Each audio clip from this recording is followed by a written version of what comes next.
Hello दोस्तों, social media के तमाम श्रोताओं और दर्शकों को मेरा प्यार भरा नमस्कार। आज मैं बात करने वाला हूँ न्यू बॉम्बे स्थित विभिन्न सरकारों द्वारा वहाँ बनाए गए आवास भवन के ऊपर बारे में।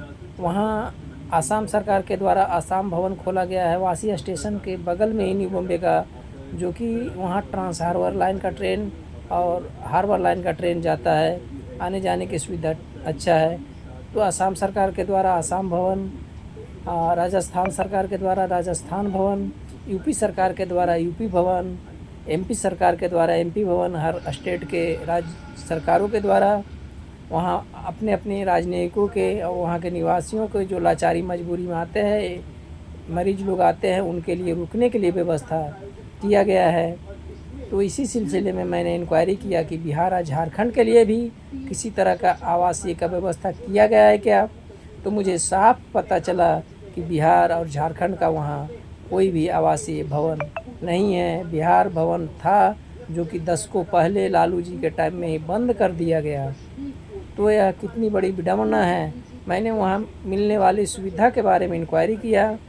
तो मैंने आसाम भवन में इंक्वायरी किया तो वहाँ पता चला कि जो केवल आसाम के लोग को ही वहाँ रुकने के लिए मिलता है, और जो वहाँ के जो गरीब लोग जो मरीज आते हैं, कैंसर पेशेंट है, लीवर पेशेंट है, किडनी पेशेंट है, उनको वहाँ फ्री में रूम दिया जाता है। अगर जो एक हॉल में रहेंगे सबके साथ तो फ्री में दिया जाता है। सेपरेट रूम लेंगे तो कुछ 150 रुपया दिया जाता है। सेम ही प्रोसीजर हमको नागालैंड भवन में भी सुनने के लिए मिला। वहाँ भी केवल नागालैंड के लोग को ही रूम मिलता है। फिर मैंने राजस्थान भवन में गया, वहाँ इंक्वायरी किया, भाई यहाँ क्या प्रोसीजर है। तो वहाँ मुझे क्या आंसर मिला उधर कि भाई यहाँ हर स्टेट के लोग के रूम दिया जाता है, लेकिन उनसे भाड़ा लिया जाता है। मैंने बोला कितना भाड़ा लिया जाता है, तो उन्होंने बोला 3000 के लगभग।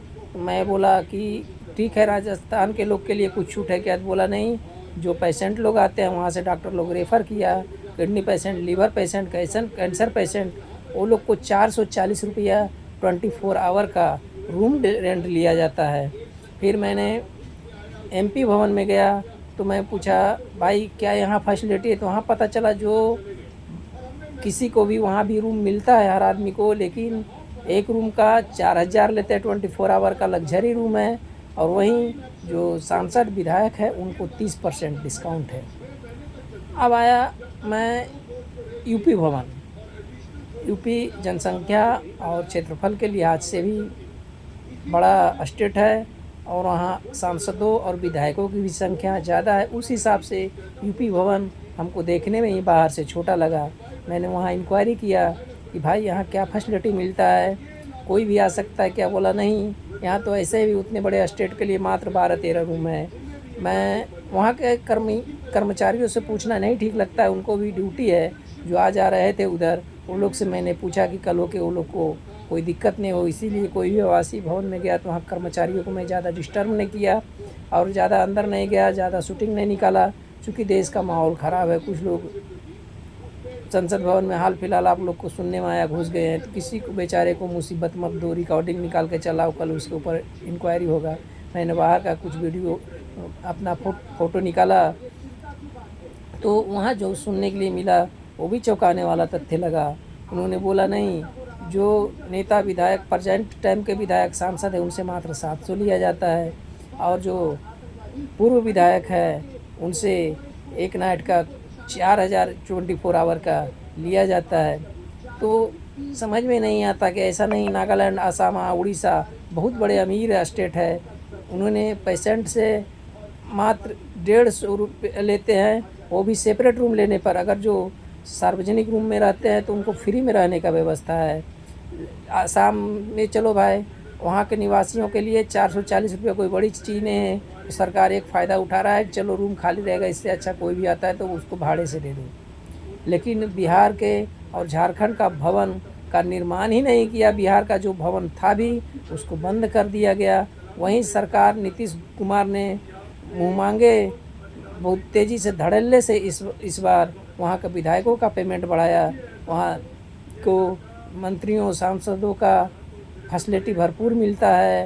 राज्य का बहुत बड़ा खजाना का हिस्सा सरकार खाली कर रहा है। लेकिन एक गरीब आदमी जो बाहर जाता है परेशानी में, किडनी फेल, लीवर फेल और फिर कैंसर जैसे बीमारी में सरकार जो रेफ़र करता है, तो मात्र केंद्र सरकार से जो 4 लाख 5 लाख सुविधा मिलता है वो उठा पाता है। वो भी जो राजनीतिक रसूख वाले हैं, गरीब आदमी को तो कोई 10 रुपया फ़ायदा ही नहीं दिलाना चाहता, किसी को कुछ पड़ा ही नहीं है।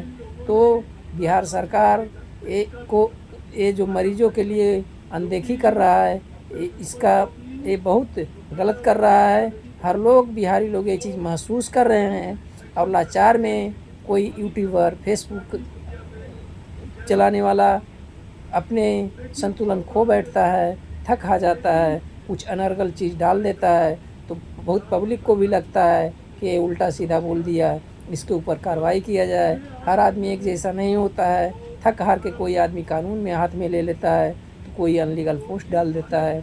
सरकार को चाहिए कि सुविधा चाहे हेल्थ के क्षेत्र में हो, चाहे शिक्षा के क्षेत्र में हो, भरपूर व्यवस्था किया जाए।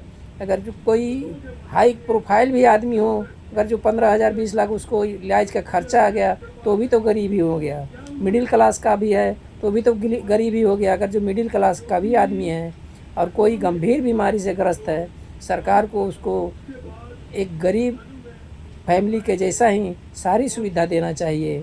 तो मैं इस पोस्ट के माध्यम से सरकार को जो शिक्षा और बीमारी जैसी समस्या है उसकी ओर ध्यान आकर्षित करना चाहता हूँ।